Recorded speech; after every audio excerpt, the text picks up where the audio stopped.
touching the brakes. It's amazing. When the car is skipping through this corner, you know there's lots of grip. Massive wing incoming, and lots of other extra mods. Hello, Rob. Hello. Good seeing you after many emails of conversation because of this and a lot of other things. But yeah, today we're finally doing a lap with your car after a winter build of many mods. So, F82 M4 that you're using for some track slash competition, minor time attack-ish something a bit. Yeah. Good. Need to improve my driving first. Yeah. But the car is really quite hardcore. This we'll get to it in a second. But let's start with the front. We have massive camber on the front, as you may or may not see. How much you're running? It's like 4 degrees more? Yeah. 4? That's like more than we run on our race car, I would even say.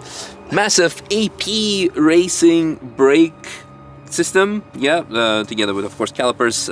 Discs look like gyro disc, or is it something? The whole setup, if you're interested in the UK, is from Malk Buck. Okay. Top guy. It sorts me out with race slicks and wets and the whole brakes. Brakes were phenomenal because I was not even touching them and they were slowing down considerably, like they were throwing out anchors. Apex wheels, Nankang CRS tires on the front. We have 265s, a 19 on the back. What would it be? 305 or 295? 305. 305, yeah. So guess the setup based on the regularities. What's underneath the bonnet? Is it all stock or is it some? It's just a stage 1 map. Yeah. Yeah, just to keep it as reliable as possible. Yeah, so like 450, 470? It's about 520. Probably, roughly. Yeah. Very good. On the inside, we have half cage, and more interestingly, we have very nice Mirko seats. Don't know this brand, to be honest, too in detail, but I really love them because they have very nice shoulder support and also the side support, so it was very, we were not moving at all. Half cage as mentioned, and then we have the wing. For that I needed to pick up Lapa because, I mean, he designed and developed this, so I guesstimated because that this was like, what, 300 kilos of downforce at like 200 kilometers per hour or so, because it's a bigger design than what we usually do?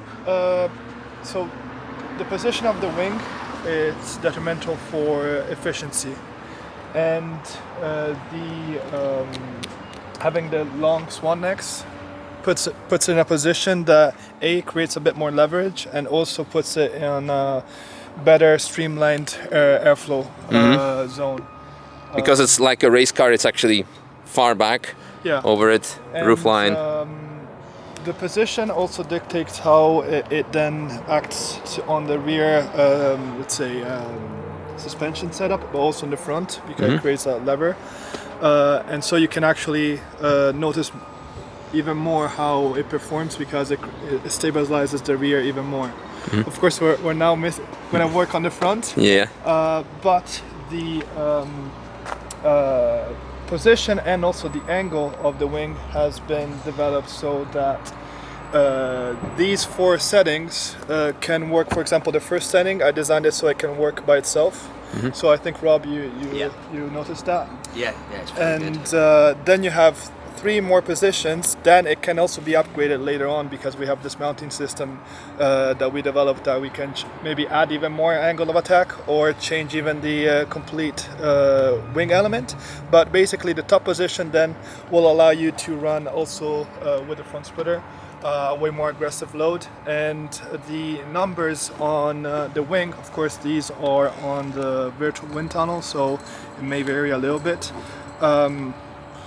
At 250 they would be close to, on the lowest position, 180 kilos, and the top position, so the most aggressive angle of attack, you're looking at around 260. So there's quite a big difference. Yes. Yeah. Of course, the higher the speed, the more the wing performs. I like to keep the performance of the wing quite linear, so you don't have high peaks, maybe a high speed, so you have basically a turbo lag, as you might call it for aero. I like to have it quite linear for the track. Yeah. So it's very predictable. You know that the load that that the car feels on the chassis is going to be consistent with the increasing of speed. So yeah. Nice.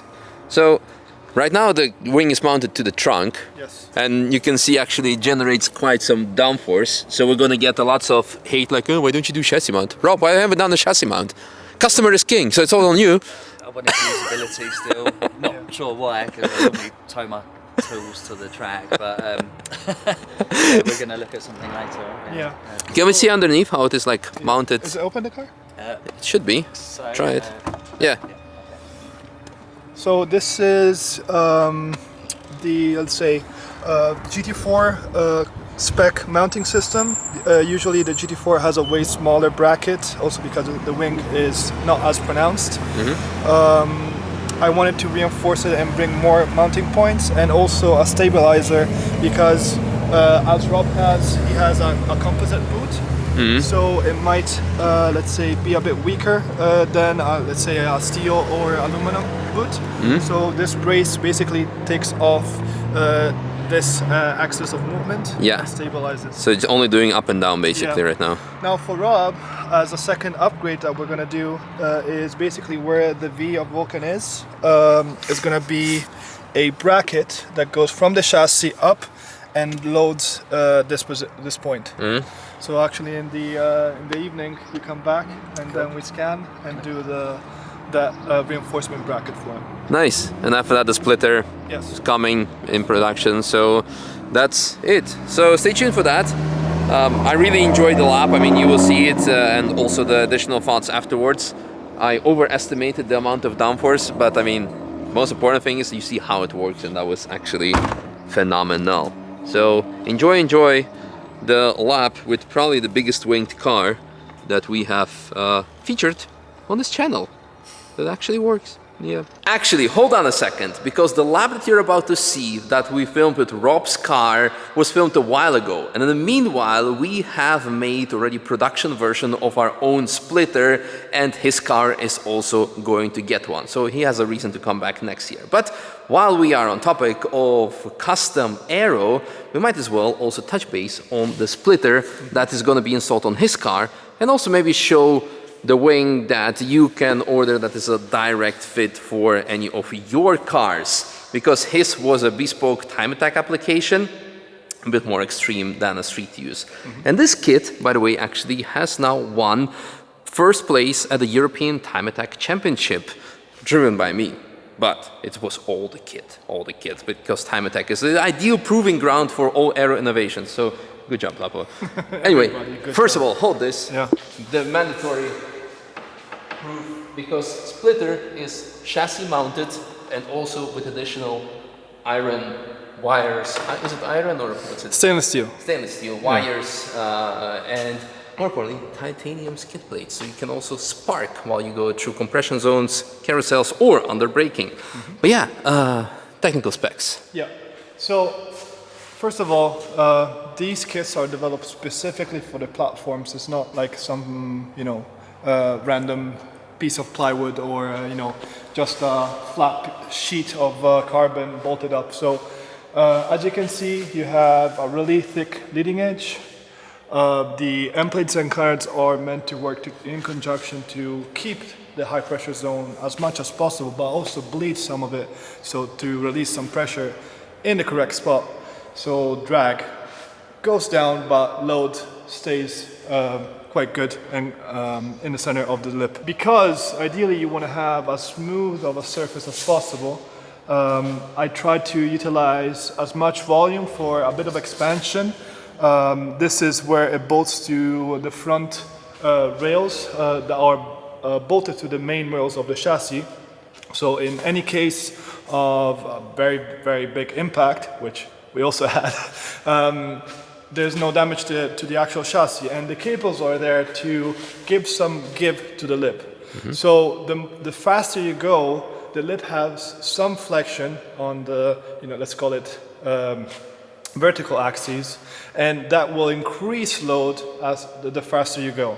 And also, if you hit something, if you go on a curb, if anything happens, it will take the force without bending or destroying the car, which is a very big concern in really solidly mounted splitters. Another feature is basically the scavenging effect of the splitter itself. So as you can see, there's stock F-series, there's a big vent right here. I decided to close it off, so there's a bit more efficiency, quite a big high amount of efficiency of the splitter, and there's a vent in the back. So keeping it simple, the air coming through will suck the air stagnating in this area and pull it out. And actually we had no heating agents for the oil, and in competition, in time attack use, and also on all the other endurance laps, so everything works. And when it comes like it's at performance, it also works. Well, yeah, anyway, this more later on. I guess now enjoy the laps with Rob, or actually let's put the car down so you can actually see another feature. And it's actually over here. First of all, we have the wing that is more subtle than Rob's wing, and it's also the straight mount. And what you can see is that it's super tight, and the reason for that, you can try to move it. So this is sideways, which is not really that big of an issue, but. And then the more important is, of course, directly perpendicular to the ground. So, and this is still boot mounted, so. Yeah. And I literally can lean on it. Lean on it. And the reason for that is two things. First of all, bracing underneath, over here on the trunk, and more importantly, the chassis mount bracing, I would say. That helps to distribute the force from the trunk straight into the chassis. And you can still utilize your trunk or boot space. Yeah, actually, the owner took out the main, center section of the interior, but you keep all the functionality of the interior without, sacrificing luggage space. I mean, you still have some, interference, but it's quite minimal for how effective it is. Yep. So, the pads, hit or sit on this surface area here, and it transmits directly the load from the upright, which is this one, to the chassis. It's all right. Made it. That's good. So it's nice. Buckle up. I'm in. Excited. Yeah. Nervous and excited. Yeah.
no, there's lots of grip. Watch for this one too.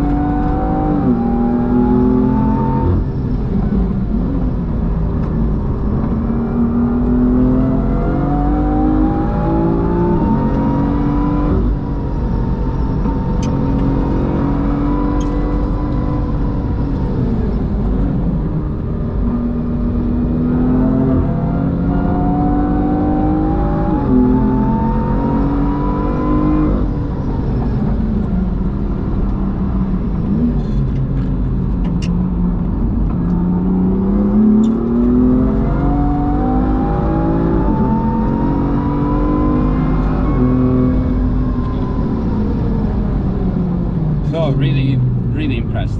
Oh, good.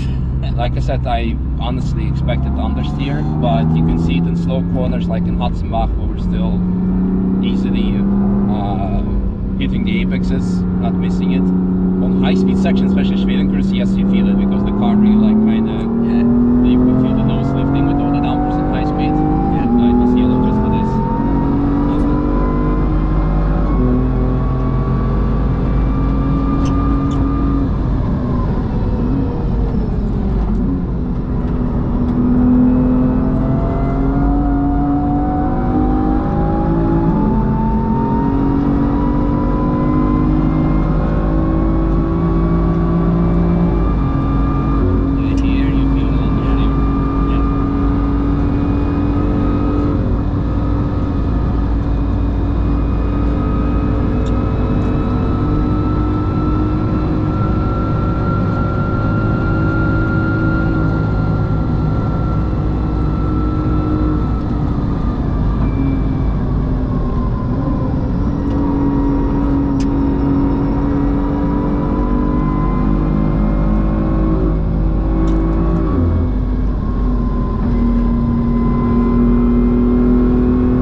Wippmann, I really love this section, especially with high downforce cars.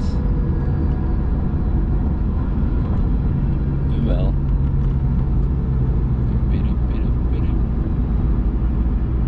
yeah, there was a lot of yellows yesterday evening.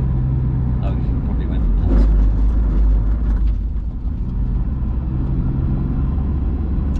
That's a long one.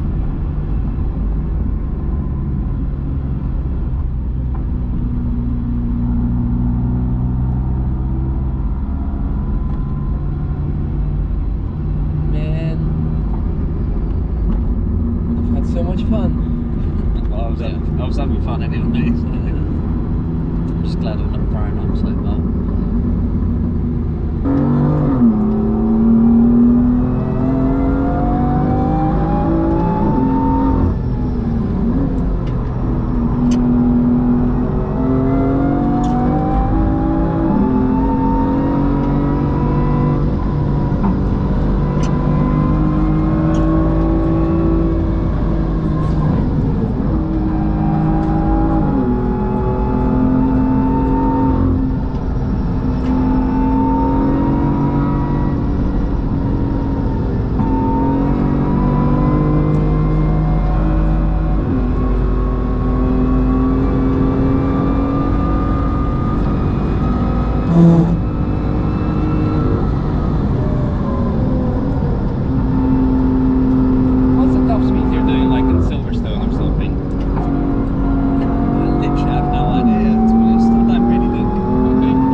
amazing. Absolutely amazing, man. Yeah, even with the yellows. yeah, of course sad that we had yellows, especially for such a long and exciting section. But it gave me chance to recover. My heart rate went down a bit, and I was like, okay. No, it was really good, and it was really not pushing the car by any means, because we had cold tires, but we had a bit of wheel spin coming out, of course. Yeah. But after that, the car stayed planted. Yeah. It felt very good being in the passenger seat. But Yeah, it felt super stable. It has like very similar setup to what our race car is set up to. Okay. This means that you can trail brake and Yes. understeer, Yeah. and you can go on the gas early to make the car rotate Yeah. without like losing traction. Yeah, it's good. Thanks to the wing, of course. But Well, yeah, exactly. But it's like I said, and everything else just works. Brakes, suspension, Yeah. tires. It's power is not some crazy remap No. hybrid turbo something No. thing. It's an amazing track car. I'm really No, thank you. really impressed. Yeah, I Good do job. enjoy it. So Yeah, so let's you need to refuel now. yes. Oh, this is the new exit. Yes. It wasn't open last night. Yeah, which was weird, but yeah, sure. But yeah, amazing. Oh, thank you for taking me out. Oh, for sure. I I've mean, been looking I was forward to this for like me too. months and months now. So. Me too. I was really looking forward to this, and I'm happy we've done it. So, Yeah, brilliant. so looking forward to do some comparison once the splitter is there. Yes. Like I said, the only thing was like a bit of understeer on really high-speed sections. Yeah. Which is obvious because the wing makes like probably we're doing linear design for the normal wings, but yours is bigger. So I think it's probably like 300 kilos at, I need to ask Lapo because he's the tech guy, but I know it was like 300 kilos at 200 kilometers per hour maybe. So it's Yeah. and that you feel because really the back end, the front was all of a sudden like Kind of like, yeah. No, it's impressive, to be fair. Yeah. But it was an impressive drive as well. Thank you.